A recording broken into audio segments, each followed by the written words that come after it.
ela loatra nandiasantsika azy avy ny tety faritra maro ho avy amintsika akita tapitanagnany Tamatavy ny ekipa ny Miavator miaraka amin'ny Siteny Randrana Solony Haiko kandida laragna fa 17.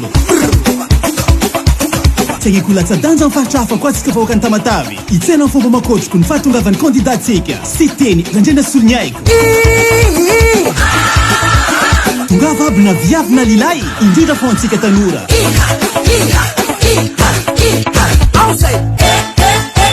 Ararotintsika fô io ediny fotoagna itrofatsika amin'ny Siteny zalahy amin'ny 24 septambra 2023 avy zao ny fotoagnantsika ny toeranga mao fahitantsika jiaby ary amin'ny Stella Maris manomboka amin'ny roa falakandro. Siteny avao io e magnevanao candidat numéro 13 ny malagasy aloha.